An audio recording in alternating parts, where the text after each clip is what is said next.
You see Republicans in Congress, right? They have spent all year investigating the president. That's what they've spent all year doing, and have turned up with no evidence, none, that he did anything wrong. I mean, that is what we've heard over and over again from their almost year-long investigation, and that's because the president didn't do anything wrong. Explain why the president interacted with so many of his son's foreign business associates.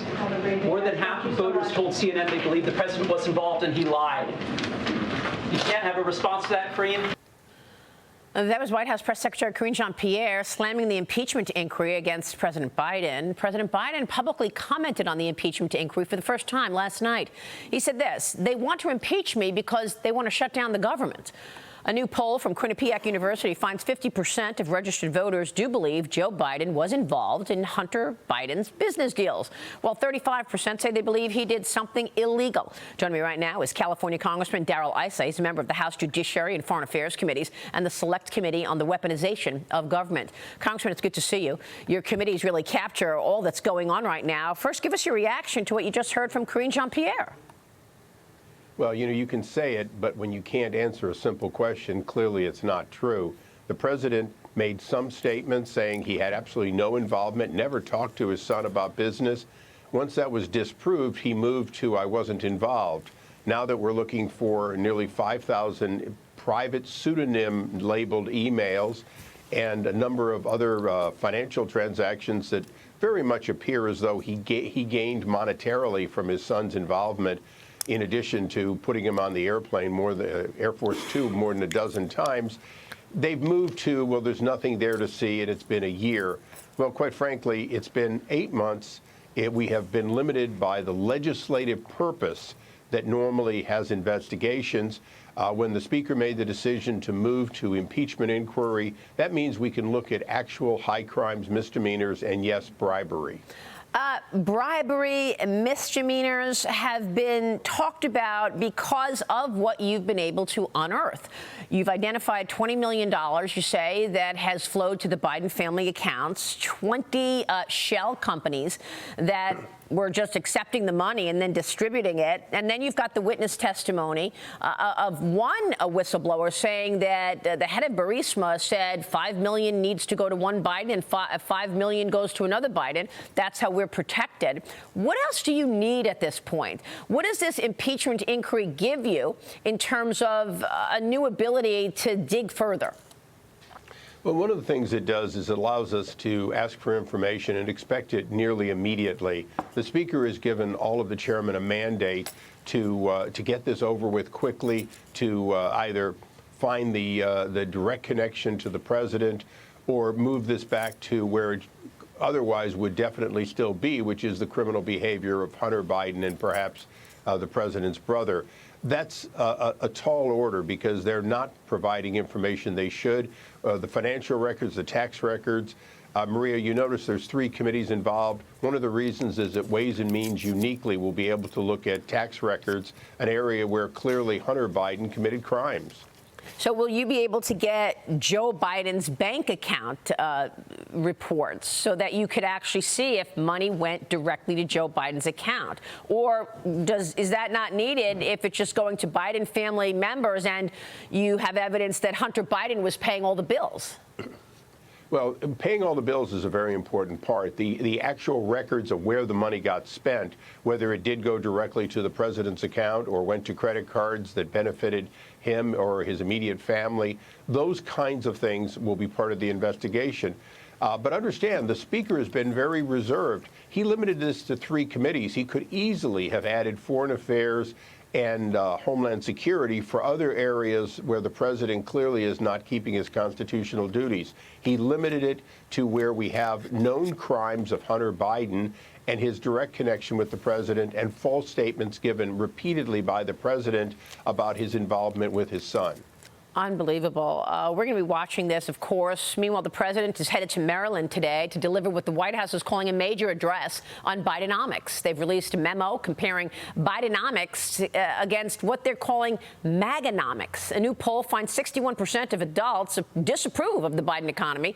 33% approve. Congressman, what do you think they're going to talk about as oil prices are once again on the rise? Well, they're going to blame everything on their predecessor. It's been his game plan from day one. You know, the president is now nearly completing, in many ways, his first term because he has set a path that is leading to higher inflation, lower domestic productivity, and a lack of trust around the world, with certain areas of the economy in free fall. And obviously, as you covered just a minute ago, the auto companies wanting to play catch up and get ahead of what they see as inflation that's not going to ebb, but in fact is going to continue. So, you know, he can call it whatever he wants. The fact is the American people, by a ratio greater than the amount that voted for anybody but him, feel very much that the economy is in a bad place, which it is. Yeah, and right now we're getting breaking news that the European Central Bank is raising interest rates. We've been waiting on this announcement. The ECB taking rates up by 1/4 point right here. And already we've seen the impact of the Federal Reserve's interest rates going higher 11 times to combat 40-year high inflation. Congressman, what can you do about this? On the economic side of things, it's not just the corruption that people care about when they're going to vote next year. They also care about the fact that these policies have led to much harder times for average American families. Well, you're exactly right, Maria. And we have past history that if we continue to feed government money, particularly very poorly controlled government money, into the economy and deficit spend, well, telling the people that they have to tighten their belt, what you end up with is stagflation. We already have inflation with recession in Europe. Europe is a huge customer to us, which means that our sales are moving off. And as you've covered repeatedly, the hollow economy of China is beginning to show its real fractures. So places we were planning on being able to make exports are not going to be exportable. That means that we are really heading toward a likely inflation. Well, in fact, a likely recession. Well, inflation is continuing. And if gas prices continue and the ripple effect of those energy prices continue, we will clearly have inflation back on the rise, over 4%, while at the same time be in a recession. I've been there before in the Jimmy Carter era. You don't want to be there because the cure is painful. Yeah. You want to get out of it now by cutting government spending and getting back to fiscal responsibility. Well, I don't know how you're feeling about cutting spending. You've got 9 days left before a potential government shutdown. And then there's foreign policy. The White House is facing questions about that $6 billion prisoner swap with Iran. Watch this. John, you just said that Iran was not going to do this for nothing. But didn't they also get 5 Iranians? They will get 5 Iranians as well. Yeah, Jackie. Then why did we need to add $6 billion on top of that? This is the deal that we were able to strike to secure the release of 5 Americans. It would be great, wonderful, if we could just pick up the phone and call the mullahs and say, hey, we want our Americans back, send them back on the next plane. But you and I both know that's not going to happen. Amazingly, he announces this prisoner swap on this anniversary of September 11th, Congressman. We just spoke to Reza Pahlavi about this. What's your take? Well, it's pretty clear that the $5 billion is nothing but a cover-up. The fact is, this is a prisoner swap, 5 for 5.